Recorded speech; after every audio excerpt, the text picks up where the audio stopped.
You're listening to the Digital Deep Dive, where we tackle the newest trends, strategies, and pain points shaping growth across the digital landscape. From Amazon and D2C to international expansion, join our host and e-commerce leaders across multiple industries for in-depth discussions on how to maximize your brands in the digital arena. Now, here's your host, Daren Garcia.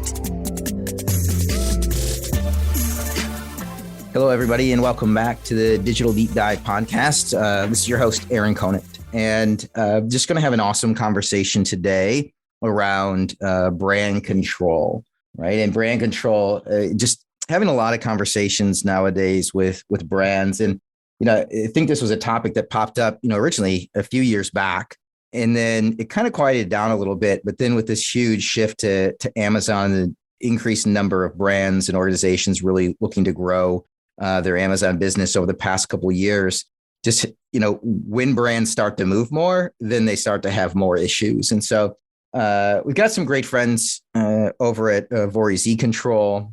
A good friend of mine, Daren Garcia, we've done a ton of events together now, but they're the leaders in this space. They kind of pioneered it as a whole in helping brands across the board, handle brand control. And I want to just get into like MAP compliance or something like that, but how do you actually control the brand and your brand online? And so that goes on Amazon, off Amazon as well. But, Daren, thanks for joining today. And we're just going to kind of rapid fire questions over at you, but feel free to ask questions back. But I don't mind you giving a little bit of background on yourself and then Vorys eControl, what you guys are doing in the space, and kind of just set the tone for the conversation.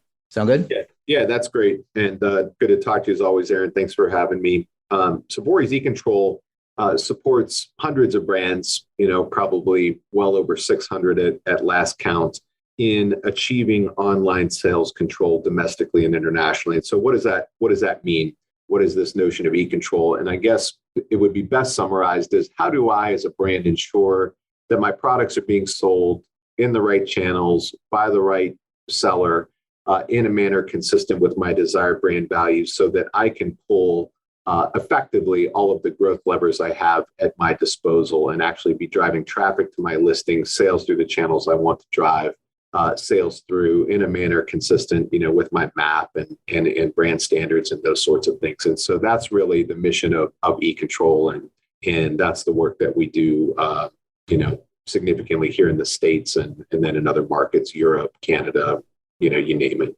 Awesome. So some things questions that come up routinely, the conversations I'm having, I want to make sure that we tackle. And so I'll kind of kick off some of those ideas just so people have an idea of what we're going to chat about today. Brand registry on Amazon, MAP, right? Do I need MAP? Do I not need MAP? Authorized reseller policies, claiming counterfeit on Amazon listings. And there's probably like 2 or 3 other ones that we'll probably riff into.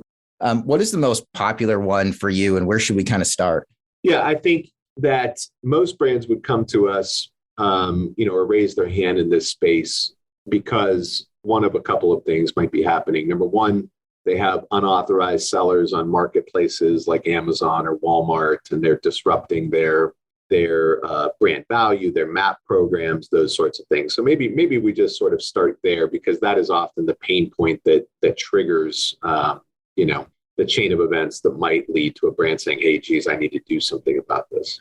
And I remember we had dinner we were doing, and I think it was in Dallas, right? And I think it's a great spot to start, because one of the brands had thrown out the question and just said to you, like, "Hey, my legal counsel says we're not able to remove any of these sellers from Amazon because of the first sale doctrine. Are you telling me he's wrong?" And your response was like, "Yes, he's wrong. That's why we have a business." Yeah. Well, let's start there. So, in these concepts, and I'm going to try to, leave your audience with a few just core concepts that if they kind of take nothing else away, just hang on to these things, because if you're clear on these things, how you go about solving these issues within your organizations begins to become a bit more clear. So, I think we should start with the general premise, okay, that in the US and basically all other, significant e-commerce countries in the world, it is fine to buy and resell your products. So that rule, sometimes it's called the first sale doctrine, sometimes it's called the exhaustion doctrine. There's various names for it, but basically it says people can buy and resell products. And that's why the whole Amazon marketplace, Walmart marketplace, eBay, all of these things can exist in the first place. And so that rule has, stuck in the minds of lawyers, trademark lawyers, IP lawyers, all over the world. And it's drilled into people's heads in law school and those sorts of things. And people think, geez, if it's not a counterfeit product or a product that's been somehow adulterated or something like that, then I'm stuck. And that is fundamentally not accurate. Now, it's very important to understand that there is no tool on any platform, any major platform out there, be it Amazon or Walmart or any others here in the States or internationally, that says, here, check this box brand and I will remove unauthorized sellers. Now, they'll take down counterfeiters and then people have stolen your copyrighted images and all of those typical brand protection type things. But these platforms will not help you with respect to unauthorized sales. That is something that you as a brand will have to engage in the necessary self-help to take care of that. Right, which is, I just want to say that's a key point, right? A lot of times the companies that I'm talking to across the board are, hey, this is Amazon's problem. Have Amazon fix it. Why are they not helping me? Why are they allowing these things to be sold? And the reality is it's perfectly legal unless there's other things done, right, internally at a company. It's perfectly legal for people to resell. And their idea is, hey, it's your problem. Yeah. You created this, so why should I have to clean it up? Yeah, I mean, if a couple of, it just, if you really think about it, I think a light bulb kind of goes off. I mean, let's start with the famous, Jeff Bezos quote that your margin is my opportunity. So, he's not there trying to fix your distribution structure and the margin structure that you've implemented. Rather, he's created a world where, the Amazon platform is able to take advantage of that. Number two, the mantra, as we hear it all the time, is that Amazon and other market, let's just, stick with Amazon, wants to be widest selection and lowest pricing.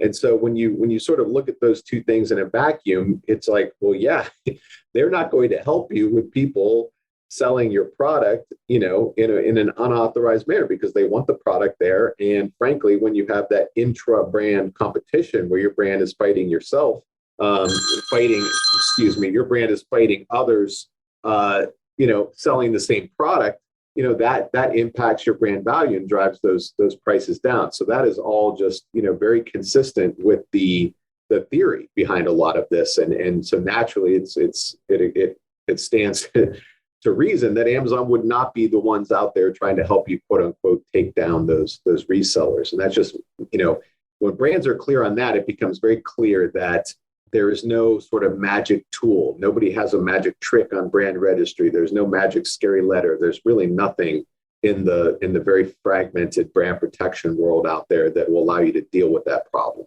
or enable you to deal with that problem. I mean, but that's where a lot of people start, right? Hey, Amazon's not helping. I'm going to go out and just, serve cease and desist letters all day long. And you just find that, there's a certain chunk of people who will drop off, but the people that are wreaking the most havoc, that's their profession, right? That's how they're making money. And they're not going to come down because, I want to get into it. Like legally, they don't have to unless you have, authorized seller agreements in place. Is it kind of, how do you describe it?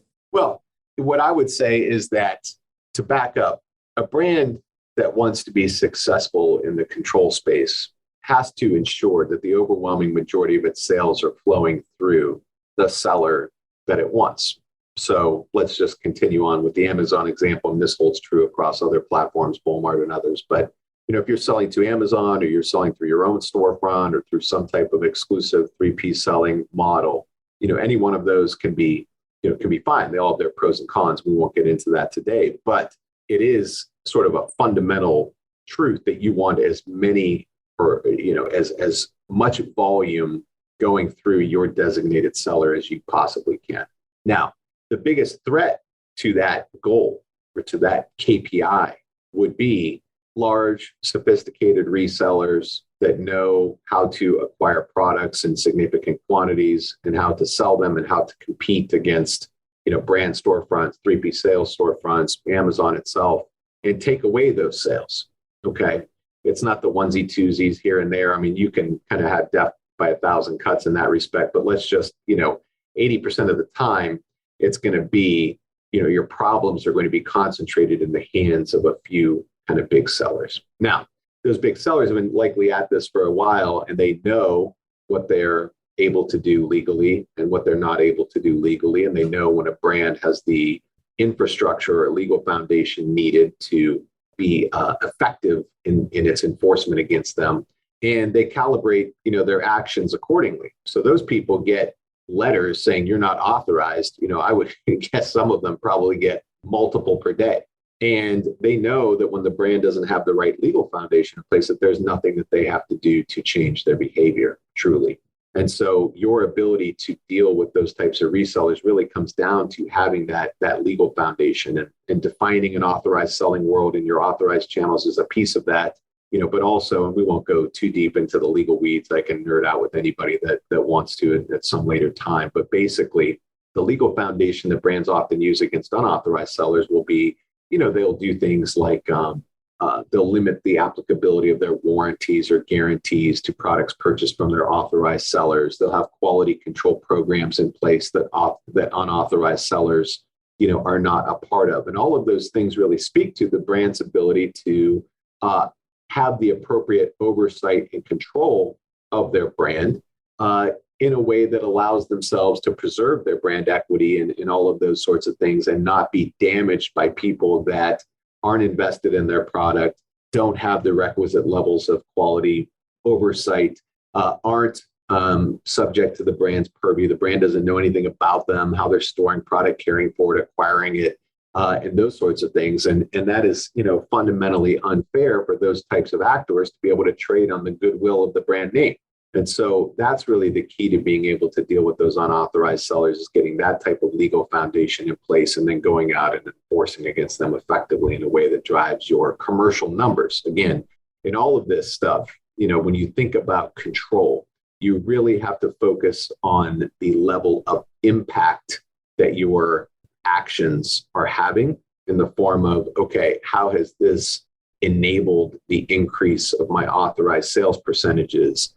Am I now able to capitalize on my marketing initiatives? Am I able to do better business in brick and mortar because my online is stable? Those types of impact metrics, as opposed to, what we would call kind of activity or vanity metrics, like, oh, geez, did I get a takedown?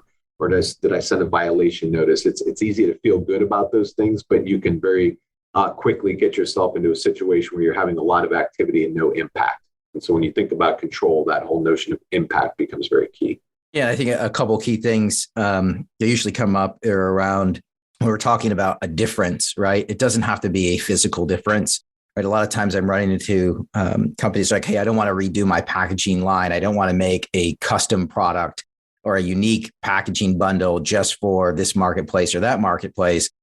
And like you're explaining, it doesn't have to be actually a physical change to the product itself. It can be something intrinsic, such as, the extension of, warranties or.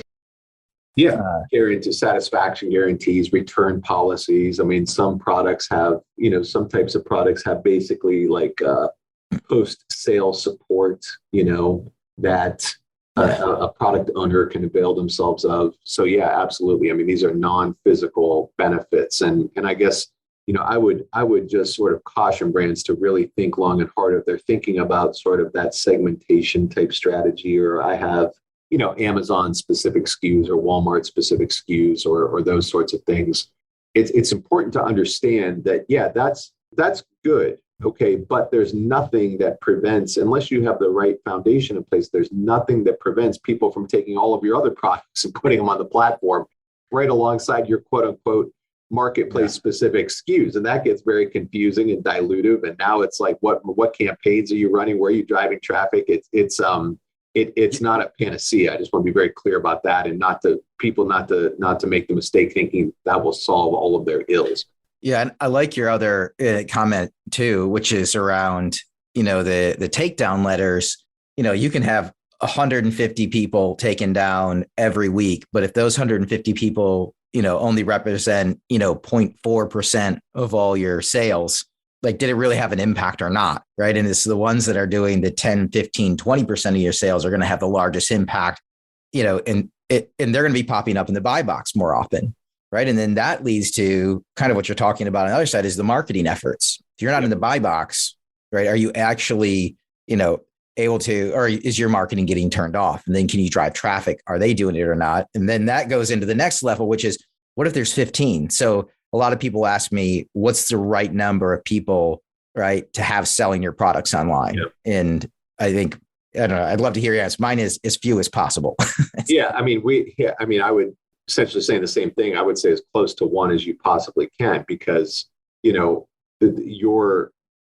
e-commerce actors in your audience know this all too well, that, to drive revenue, in e-commerce on marketplaces, traffic times conversion times price, and, the depth and breadth of traffic driving tactics, conversion driving tactics, those are very deep waters, and you need highly invested, dedicated, if it's not your brand, if you're selling through, a lot of mistakes that brands make is, oh, this distributor of mine, they have the ability to sell on Amazon. I'm like, well, that's great. I mean, so does everybody else. They pay their fee and they can, they can start selling. But in order to really optimize your growth, you have to be very sophisticated at driving those variables, and it's expensive. And it takes a lot of expertise and investment, and really, who is going to be particularly excited about doing that for your brand? I mean, assuming it's not you, and you've sort of divested that to some group of your customers and other channels. I mean, none of them are going to be particularly excited about doing the things necessary to grow your brand when they know, geez, I've got a 1 in 10 chance, or a 1 in 20 chance, or a 1 in 5 chance of getting this sale. It starts to get very dilutive. Yeah, 100%. So what I do want to get to MAP policies, but before that, I'll randomly have brands say, I'm just going to, file. They get desperate, right? And they're going to file a counterfeit claim just to have that person yanked down. Yeah. And I always I'm like, no, right? Unless you've got a hard case, that's not the right lever to pull. We love to, I don't know if you've been down this path of, filing counterfeit, and then this immediate reaction if you have anybody taken down. Yeah. I mean, we've defended a number of lawsuits, really, where resellers have turned around and sued brands for doing those types of takedowns, meaning they've gone into brand registry, or maybe they have a vendor that claims that they have this trick where they email a seller and say, on the messaging portal, and say, hey, we don't know you unless you tell us where you're getting this product from and who you are. Within 24 hours, we're going to report you as counterfeit, and those sorts of things. And, those types of takedowns, I mean, the chances are that person, may not be selling counterfeit. And so you definitely want to, if you're going to do that and you suspect it, there's certain just hoops you want to make sure that you've jumped through to ensure that you have a good faith basis for claiming that is, in fact, a counterfeit product. Because, these resellers will come back and say, look, A, it wasn't counterfeit. B, I didn't have any obligation to talk to you whatsoever. And C, it's not the, $1,000 in your stuff I was selling. It's the $1 million that I sell through my storefront that you've hurt, that you've damaged. And so that's what brands really need to be cautious of. Only use that counterfeit tool if you can show that you're likely dealing with a counterfeit product. Again, coming back to where we started, there's nothing on brand registry for unauthorized sales. Right. No, love it. So now MAP policies. Yeah. Right. These come up all the time. The idea that I'm going to do a MAP policy and it's going to help with everything. Right. And I don't know, I'm indifferent on MAP policies across the board. I see how they can, work, but I don't think for brand protection necessarily. Maybe it is. Maybe it's part of an unauthorized reseller agreement. I'd love to hear your thoughts on MAP. Do companies need them? Anyways, I'll just kind of throw it over to you. Yeah, I think that they're, beneficial to certain types of companies. I mean, we write tons MAP policies. And so this is coming from, somebody that's been down this path hundreds of times. Just to sort of back up, historically, the types of companies that would have MAP or similar type of pricing policies would be your high-end electronics, your high-end kitchen appliances, the types of products that you would go and shop for, whether you're in Ohio or you're in Michigan or you're in California, you're basically going to see the same pricing nationally. And those types of companies that say, if you break my advertised price on my products once, you'll never touch them again. Now, that's the kind of philosophy or whatnot that the sort of original companies in this space had. Now enter e-commerce and marketplaces and whatnot, and all of a sudden you have these price monitoring companies that say, oh, I'll go and track your pricing everywhere, and here, put in one of these MAP policies. I know this lawyer, and tell everybody that they need to follow your MAP. And that breaks down for brands because, and these are some of the key points, your MAP only applies to your authorized sellers. And yeah, you could have various strikes and things like that, but ultimately the tool or the leverage that you have if somebody breaks your MAP is to ultimately stop supplying them your product. They're not under any legal obligation to follow it or anything like that. And nobody really wants to cut off their authorized sellers. And so, I think you really need to ask yourself as a brand, if you want to do MAP policy, okay, are you willing to stop doing business with a strong retailer who is breaking your MAP? And if the answer is no, then you need to understand that MAP's not going to do very much for you. That's sort of issue A, or maybe limitation A that people just need to and if you're good with that, great, it can be very strong. But you're going to have to take short-term sales hits to have that, become known in the market that you're a brand that doesn't play around with that. The other thing to keep in mind is that, and I'm going to mention two things. MAP, the second would be that MAP does not apply to unauthorized sellers. Okay. These are people you don't really know who they are. You don't really know where they're getting your products from. And so by definition, you don't have a MAP policy to enforce against them. You don't control the flow of product to them. They don't have to follow your MAP price. And so that's a very important thing to understand. If you're thinking about MAP and unauthorized sellers in the same sort of sentence or breath, you've sort of mixed concepts and you're talking apples and oranges. And then the last thing to keep in mind is just really are you set up to do MAP? So if you're a widely distributed brand and you sell 1P on Amazon and you sell in Walmart and other, sort of major Amazon competitors, and you're on the pricing algorithms and those sorts of things, you really you're going to have a tough go of it from a MAP perspective because, the pricing software and all of those things are going to move your pricing all around, and you're going to be overrun with violations and not even know where to start in terms of your MAP enforcement. And so that's why this whole notion of control, like how do you line all of this up? How do you go to market? Where do you sell? What's your strategy? How will you deal with unauthorized sales that disrupt you? How do you align your go-to-markets on marketplaces? And all of that ladders up. And I think this is where brands make a mistake. They react to the pain as opposed to, and sort of have a knee-jerk reaction as opposed to saying, okay, step back. What are the KPIs we're trying to drive here? Profitable growth, okay, increased authorized revenue, increased overall MAP compliance, obviously the sales metrics, all of those sorts of things.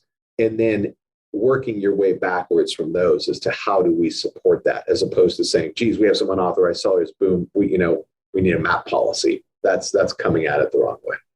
No, I mean, I think, as brands have been kind of thrust into this over the past few years, initially it seems overwhelming. And unless you're a legal expert in this space, which in all reality, most, inside counsel, at large companies, they're not, versed in this unauthorized reseller space because digital is so new. And so I just know a lot of organizations, maybe they're given the same, feedback that, like we talked on earlier on in the call here was around, they were at a large company saying, hey, my legal counsel said, you can't stop this. Yeah. And so this is kind of that information like, no, actually you can. Yeah. And I think too, it's not the fault of the internal lawyers. They get asked to wear so many different hats. Oh. Yeah. And they, and so I think I mean, within our team alone, just in eControl, we have, I don't know, 70 people that this is all that they do day in and day out is online sales control. And, there are, a good commercial lawyer could write some form of a reseller policy or tell you what the law is around trademarks and things like that. But that is a very small piece of all this. You have to know what are the KPIs we're trying to drive. You have to have the tech to be able to tell you what's disrupting them. You have to understand all of the applicable tactics and which to apply when, and you have to ensure that all of that circles back to drive the KPIs that you're trying to deal with. And so, a one-off sort of, legal engagement isn't going to do anything like that for a brand. Rather, they need to look at this from a solution-based perspective. How do we combine all of the requisite products and services to drive a particular commercial outcome? That's really the way to think about this. Yeah, I love it. Then another question that comes in routinely, and then we'll kind of work towards the end is, what about outside the US? Yeah. Right. There's the idea that it doesn't work, but would love to hear your thoughts there, because I have a lot of brands right now that I'm talking to. I mean, start up the Fortune 100, right, in every category, looking to expand international as they kind of, they figure out that, wait, I can do individual pick, pack, ship. I've got my ERP system. It's updated. It can relieve it on the financial side, relieve inventory one by one. Like, why don't I start selling all over the place? What's kind of advice for people looking, to expand it into the EU or internationally? Sure. So the answer or an answer would be that, in just about every market in the world, Europe most definitely included, and that's the strictest market in the world. There are absolutely steps that brands can and really ultimately will have to take to maintain that control. In each region or country in the world, brands want to think about it in two respects. Number one, what types of lawful channel management practices can I put in place? So can I restrict downstream resales? Are pricing policies allowed? What types of, restrictions and things like that can I put in place? And how do I do that legally? So I have to have control over my channels. And then B, how do I do, a precision type enforcement on marketplaces, meaning online in a way that's going to drive, impact, not just a bunch of activity. And so it's the marrying of those two things up in each region. And so, like, for example, and this is just one example in a big world, but in Europe, there are concepts around what's called selective distribution that, has historically been used by, maybe luxury brands or fancy electronics brands and things like that, but are just being adopted just like crazy from brands all up and down the product spectrum, because it allows you through a policy structure to curate exactly where and by whom your products can be sold. For many brands to have numerical restrictions on the number of marketplace sellers, and also gives you a basis for enforcement. And so, it does require sometimes a shift in thinking, just like it did in the States, going back 7, 8, 9 years ago, where companies were so used to just selling as far and wide as possible with no say in what happened downstream. And the us being here in the States, maybe 3-5 years ahead of a lot of other markets in terms of e-commerce and marketplaces and things like that, that's all shifted, and people understand that very clearly now. And you're starting to see that philosophically catch on in Europe and whatnot. But the key takeaway is, yes, there absolutely is a way to do it. I mean, we do a lot of work internationally. I've yet to come across a market where there's like nothing that can be done. And so, the most, I think, forward-thinking brands really will start, particularly if you're internationally distributed, will start to think about this on a global scale and have a global level of coordination, as opposed to a bunch of markets having their own P&Ls and not speaking to each other, which happens more than a lot of people might think. No, awesome. What are, what should people be thinking about over the next 6 to 12 months or 12 to 18 months? Are there new things popping up? Would love to hear your thoughts. Yeah, I guess I'll leave you with this on certainly the international piece that I just talked about. How, particularly if you're a global brand or at least a international brand, how would you, how are you going to manage this all holistically? And then I think one of the biggest things that brands need to keep in mind is the interconnectedness of all of this. Okay, so gone are the days when you could just go out and kind of do some monitoring and say, oh, geez, I have maybe a counterfeit over here, or somebody took my copyright over here, or those sorts of things. But when you think about what's really happening, you have your traditional sales channels, you have Amazon, you have Walmart, in Europe, you have others, in China, you have others, and everybody is looking at everybody else, meaning Amazon scraping Walmart, Walmart scraping Target, Target scraping, the next platform, Home Depot scraping here, Lowe's here. And distributors are looking at these things, and then you have resellers coming in, and the spider web that spins very quickly is vast, and any sort of lack of coverage on the part of your brand can start to ripple out across and really negatively impact your business. But what that means, that level of sort of that interconnectedness, is that you have to really look at all of this holistically. It's just going to be, more and more clear to brands that it's silly to try to say, okay, I have sort of a counterfeit takedown strategy, or, oh, I have a MAP policy, or, the limitations of that fragmentation as all of this just becomes more intertwined, and everybody reacting to everybody else is going to really push brands to say, we really need to think about this holistically, not just within e-commerce teams, but within our sales teams, our legal teams, certainly the e-com people, and then certainly at the executive level too. And I think that I think is going to be sort of the big kind of aha within a lot of brands over the next 12 to 18 months, as you asked about.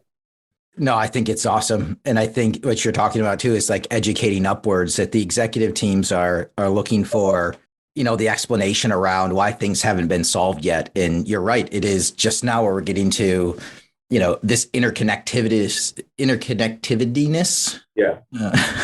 Interconnectedness of everything. That's and it's permeating outside of just this space as well. I see it happening on the direct to consumer side, where everybody's stacked up everything that they need, but now they're looking, hey, how does it all work together? Right. Yeah. Now, how are you blending, brick and mortar with your retail media, with online retail media, and then this is just the piece of it that executive teams need to be educated on, if they're not in the day to day. Yeah.